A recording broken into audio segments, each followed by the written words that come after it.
Здравейте!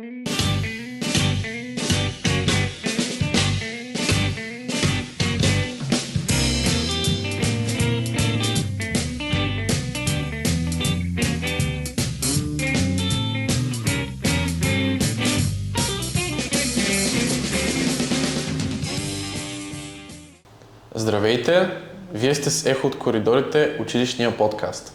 Мястото, където ще чуете различни гледни точки. Днешната тема е тормоза и цената на социалното одобрение. Филип, ти някога бил ли си тормозен? Окей, явно първи ще говоря аз. Да кажа честно, бил съм тормозен и съм тормозил. И двете някак си са оставили доста голям отпечатък в моето израстване и са ме направили такъв какъвто съм. Да започна. Не искам да се определя като малко по-различен, но като че ли когато ме тормозиха от първи до четвърти клас, където ти си най-крехки, най-уязвим и доста лесно се поддаваш на тормоз или на чуждо мнение. Бих искал да кажа, че тогава като че ли те ме смятаха за различен, другите деца и за това доста ме тормозиха. Бил съм, не бих искал да кажа жертва, защото е малко силна дума, но бил съм потърпевш на физически тормоз, на вербален тормоз, което не е приятно, но днес съм извадил най-доброто от тези неща и са ме направили някакси по-добър. Примерно, най-честото, за което ме тормозиха, беше, че бях малко по-пухкав. Бях малко по-пухкаво дете, съответно те сочат с пръст, казват ти го, гледай тоя на шишко. И до някаква степен това е една от моите мотивации аз да продължавам напред, да не се чувствам по този начин. Не заради всички останали, а просто аз да не се чувствам толкова безсилен, колкото съм се чувствал преди, защото това е нещо нормално, да искаш да се подобряваш. Друго, за което са ми се подигравали е за това, че примерно съм много разсеян, което и днешно време е доста фигурира в моите негативни черти. Примерно, имам една много забавна история. В заниманията в първи клас пишеме някаква диктовка, понеже господина ни беше много готин и ни разказа готино така обаятелно и аз го гледам и го слушам така. И в същото време се сещам, че трябва да пиша и съм пропуснал примерно 4-5 изречения. И пиша след това, каквото съм се върнал в момента и почвам да пиша. И изведнъж спира диктовката и той каза, предайте диктовката и ми вика: Филипе, защо не си написал нищо? Господине, така хубаво разказахте, че аз се унесох и не написах тия изречения и в крайна сметка задържава целия клас да не може да си тръгне, докато не напиша тези 5 изречения. Това по някакъв начин мога да те, постави в лоша позиция на очите на твоите съученици. Гледай го тоя, глупавия, разсеяния, заради него няма да се прибера в къщи. Като малките деца, никой не му се седи в училище. И то заради някой, който е малко по-разсеян. Ти, Яница, да имаш някакъв опит. Била ли си тормози или си те нещо? Честно казано, мен никога не са ме тормозили физически и психически. Сега, може би имало случаи, в които да съм си говорила с някой, да сме се скарали за нещо и той да започне да ме обижда. Обаче никога не съм била тормозена.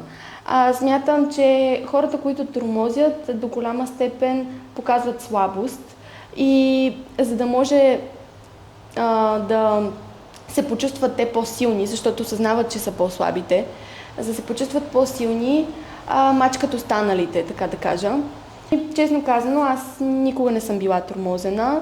Имало случаи, в които са ме обиждали с някакви неприятни епитети, но смятам, че това е по-скоро проява на слабост от другите хора. Смятам, че тези, които тормозят, са по-слаби и по този начин те се чувстват много по-силни, когато тормозят някой, дали ще е психически, дори физически. Вече в днешно време и кибертормоза е доста разпространен в социалните мрежи. Да, времето на кибертормоза. Да, за жалост. Все по-често се сблъскваме с тормоз в социалните мрежи. Не един път съм попадала на хора, които качват някакво клипче или снимка, така, защото са преценили, че искат да я качат, да кажем, на тях самите. И отдолу се пишат най-различни обидни епитети, което е супер жалко. И е много тъжно, че хората не осъзнават, че по този начин те показват комплекси, слабост, невъзпитание. И всъщност ние сме хора, никой не е перфектен, ние до голяма степен сме еднакви в собственото си развитие, начина по който сме устроени. Всеки е различен сам по себе си, но пък има и неща, които ни обединяват толкова много, че просто е жалко и тъжно да намираме кусурите в някой друг. Това мисля, че всеки смята така, обаче за жалост има пък прекалено много хора, които тормозят. Аз, преди да дам думата на Никола да си каже своята дума по темата, аз мисля да кажа, понеже аз съм човек, който ще се занимава с психология и съм си говорил с психолози, лично с човек, който всъщност е доста запознат с тази тема, е детски психолог, ми е казала много пъти, хората, които нападат другите или го правят, защото ги е страх и атаката е единствената форма на защита, дали ще е вербална атака, дали ще е насилие и така нататък, или защото ги е страх, или защото вътрешно те се чувстват малки, имат, как го кажа ти, както каза, някакъв комплекс. Комплекс, не комплекс. Или някакво чувство за малоценност. Знаеш, примерно пинчерите, чихуахуата, да. Те всъщност са най-злобните, просто защото това е техният начин за защита. Да. Когато видите някой човек, който ви тормози, просто се сетете, че повечето пъти той е като едно чихуахуа. Нищо не... Мисъл, много лае, но съответно... Не хапе. Не хапе. Така, Никола, ти какво можеш да кажеш по въпроса? Аз също съм била от двете страни на тормоза, така да кажем, защото когато бях по-малка, сменях доста училища и съответно, когато си новото дете в класа, не всички те харесват и не всички са готови да те приемат, особено когато, да кажем, в 5-ти клас.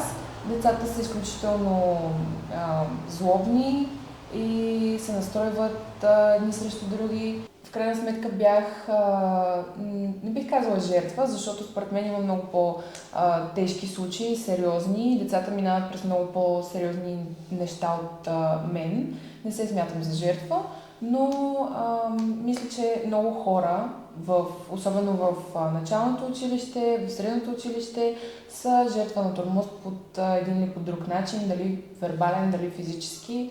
И също така съм била и от другата страна, което е моя грешка. Аз зачитам грешката си и връщайки се назад, наистина много съм се разкаивала и много съм се съжалявала за това, което съм казала и направила. Но мисля, че всеки има такива моменти, неща, които е правил без да мисли и в крайна сметка нямам контакт с човека, който нагрубих, но ако имах, наистина щях много да се извинявам, много да се покая за грешката си и да. Аз, между другото, сетих за една много интересна история. Няма да изпадам много в подробности, просто защото бих казал, сценката е не завършва с брутален край, ако мога така да се изразя. Не е брутален. В пети клас, понеже аз се преместих поради тази причина, нали, тормоз и не харесвах средата просто, в която уча.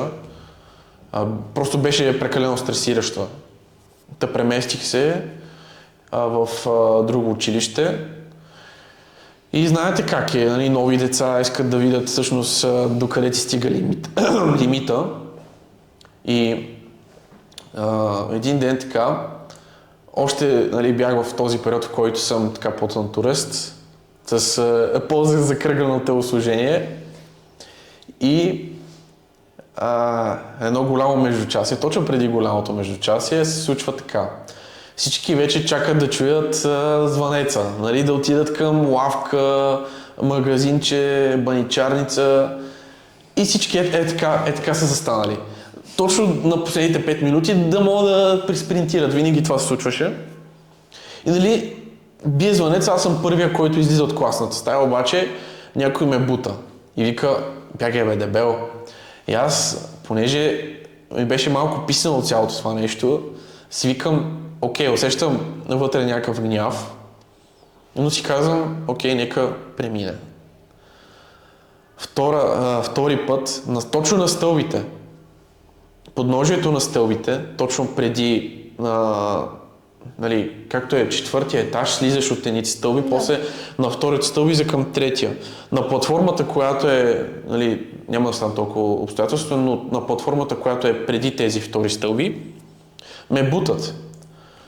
И това беше едно момче от класа ми, но беше друго момче. И тогава просто ми причерня от гняв. В смисъл, цялата тази емоция, която ми се беше насъбрала, и изхвърлих върху него. Буквално. Какво се случи? Хванах го и нали, едва ли не малко прескочи няколко стъпала и падна и си удари кръка. Надявам се да може госпожата да го одобри, защото е много смешна история. Нали, не е станало нищо лошо, пак казвам. Детето е добре, даже с него се познаваме. Скоро ще се виждаме на събирането ни с класа, което ни е от 5 до 7 клас, тъй че всичко е наред. Важното. В същия момент просто, нали, да се върнем към историята, след като направих това, изведнъж се върнах в момента и всъщност осъзнах какво съм направил. Нали, потънах мисъл в тъга, много ми стана гадно, просто мисъл разплаках се, надях се всичко да е наред. Просто, нали, защото част от секундата аз съм позволил на толкова много емоции да се излеят от мен, просто защото, нали, толкова малко може да държи едно дете. Да. Нали, или ще избие в нещо такова, в агресия, в някаква финална форма на агресия, или в нещо друго. Как свършва историята? Класната ми, понеже беше много печена, звъни на майка ми и вика, здравейте, и майка вика, здравейте, всичко наред ли е? Само да кажа, и класната казва, само да кажа, Филип е наред. И майка ми, като чува само тия думи, нали, вече си представя нещо много лошо, че съм направил. Разказва историята подробно класната, казва, детето е добре, всичко е наред, елате да си вземете детето, просто защото се чувства много зле, нали, извини се, нали, разбрахме, че не го е направил, нали, защото иска да го нарани, просто са си изляли емоциите. И говорете с него, нали, няма да бъде наказан или да бъде намалено поведението. Да, това е като цялата история. Аз бих казала, че в такива моменти не трябва да подценяваме въобще ситуацията. Дали ще бъдем тормозени системно или един път да са ни обидили, дали ще е физически, психически, кибертормоз, няма абсолютно никакво значение. Важно е да споделяме, особено когато сме по-малки, както в къщи на родителите ни или брат или сестра, аз примерно по-голяма сестра. И винаги първо на нея споделям всичко, после споделям на мама и тате, примерно. И така е било винаги. Трябва да споделяме, особено в училище е хубаво да споделяме и на учителите си, защото можем да предотвратим това да се случи на още много деца или пък по този начин да дадем урок на този, който ни е тормозил, да му покажем, че това не е нещо правилно и нещо хубаво.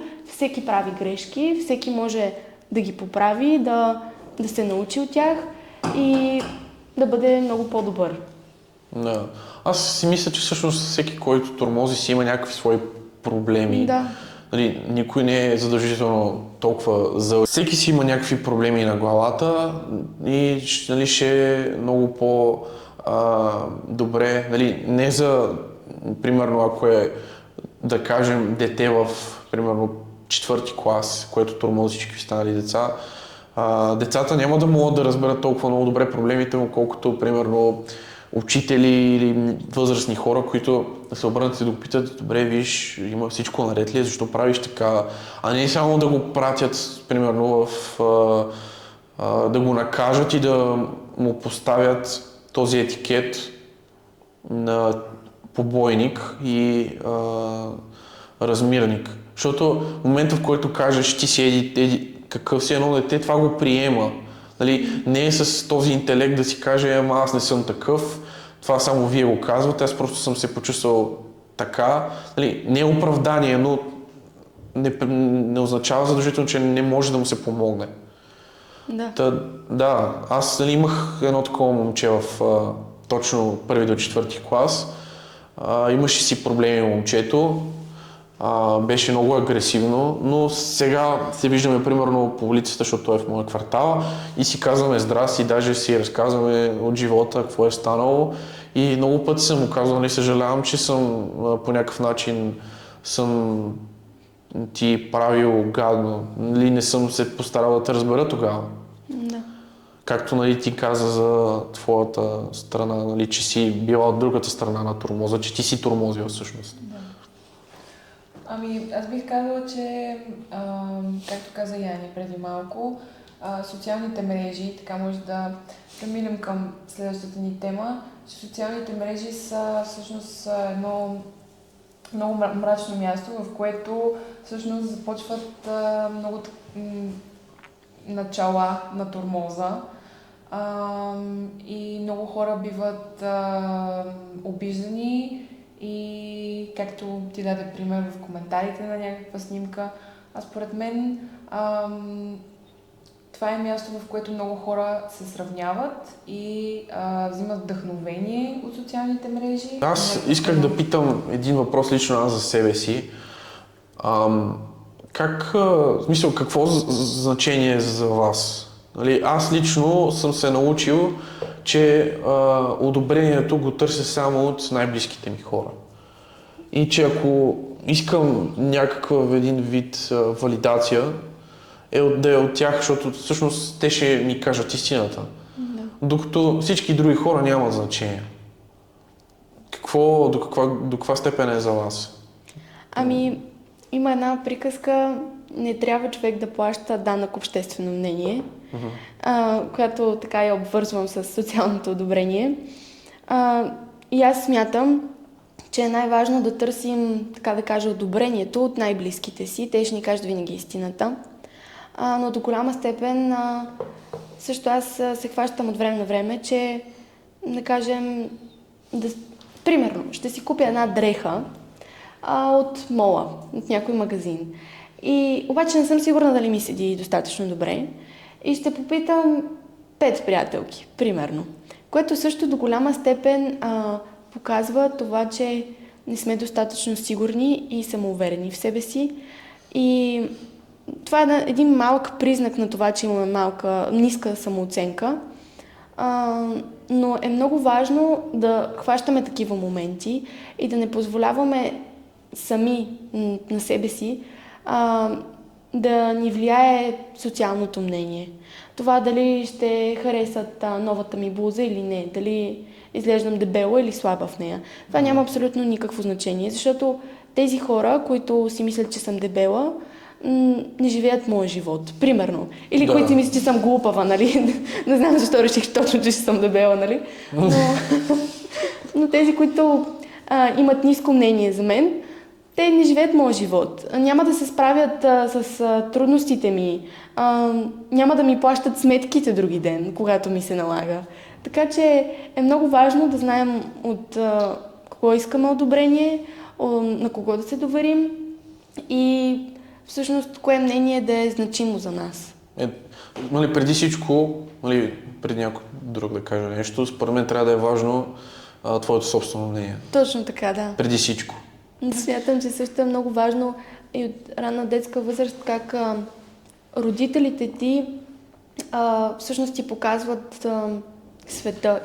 Много е важно всъщност от малки родителите ни да ни показват как да гледаме над света и над самите себе си, как да възприемаме това, което ни се случва и да нямаме ниска самооценка и да запазваме спокойствие в различни ситуации. То е много трудно, когато сме по-малки, но това нещо се и гради с времето, според мен. То е до опит, до това какво ни се случва. И щеше да казваш нещо, ние малко те прекъснахме. Няма проблем. Аз ще се изкажа малко цинично, бих казала, но... Леко, че това го гледат детска аудитория. Хората, ние си мислим, че хората имат мнение за всички около тях, но аз бих казала, че повечето хора не мислят толкова много и когато, да кажем, примерна ситуация, се снимаш с група от хора, с класа ти, с приятели и си кажеш: много съм зле на тази снимка, много ми е зле косата, много съм дебела, дрехите ми не са добре. И след това го казваш това на някоя така по-близка приятелка, на някой по-близък от класа ти и той ти казва: ти си страхотна, обаче аз не съм. И тогава осъзнаваш, че всъщност всеки гледа само себе си, гледа своите недостатъци и винаги успява да намери най-лошите си черти, защото се съсредоточава само върху себе си и в крайна сметка така леко да малко време да помислям. Мога да добавя към твоето, че всъщност нали, да се върне малко към тормоза. Хората, нали, защото всеки си мисли сам за себе си. И повечето хора, нали, интелигентни хора, които няма да си губят времето с това да те гледат примерно от тебе, примерно колко си добре, колко си зле, те, нали, не говоря в негативния смисъл, просто те ще се съсредоточат на това, те да си постигат целите, те да са си добре физически, психически, там по други какви възможни начини да са си добре. Тези истински хора, които тормозят, те са хората, които всъщност ще дискредитират тебе просто защото не се харесват сами себе си. Искат да насочат негативното към някой друг, да кажат: гледай го, този какъв е, примерно, някаква обида. Само и само негативното да не се хвърля върху тях, защото те не знаят как да се справят. Да. В края на деня оставаме сами или в най-добрия случай оставаме с най-близките ни, които са няколко човека, които ни се броят на едната ръка в повечето случаи. И това мнение, което имат за нас околните, то как ни всъщност ни помага. Да, наистина. Въобще не ни помага по никакъв начин. Затова е много важно да имаме висока самооценка за себе си, не да бъдем самовлюбени, не да бъдем самонадеяни, но да си знаем цената и да не оставяме да ни мачкат. И това нещо се изгражда с времето. Когато сме по-малки, може да има такива случаи, в които ни потъпкват, дали ще ни потъпкват достоинството, дали ще ни се подиграват, но това нещо се изгражда и това са едни много добри уроци. Само се сетих за една много добра поговорка, която чух в социалните мрежи. Днес съм си обул мъдрите гащи. Същата гореща вода, която прави картофът мек, ще направи яйцето твърдо. Доста се, между другото, същата среда, която те прави, може да направи човек слаб, може да направи друг човек силен. Тъй, че ти дирижирай, нали, как го кажа, средата около себе си какво да прави. Дали да те прави по-силен или дали ще направи по-слаб. Да. Аз щях да кажа, че всъщност непокизма и това да не те интересува хорското мнение се изгражда с времето. Аз бих казала, че от дете съм доста притеснителна и чувствителна. С времето се научих да регулирам емоциите си и да не се осланям само на тях и повече да използвам рационално мислене.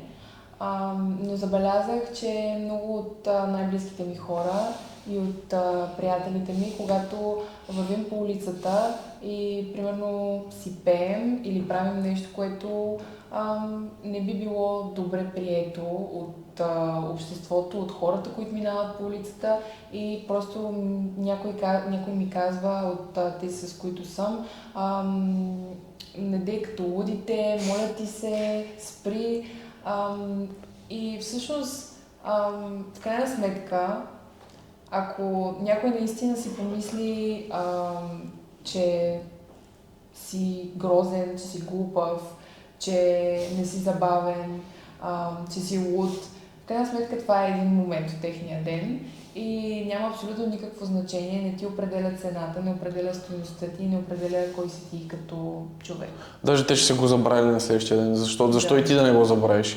И другото, което е, ако някой ти каже, че едва ли не си приятен за гледане, така да се изразя, имайте предвид, че всеки човек има различен вкус, нали, приемствеността му за красота е субективна, нали, за всеки човек.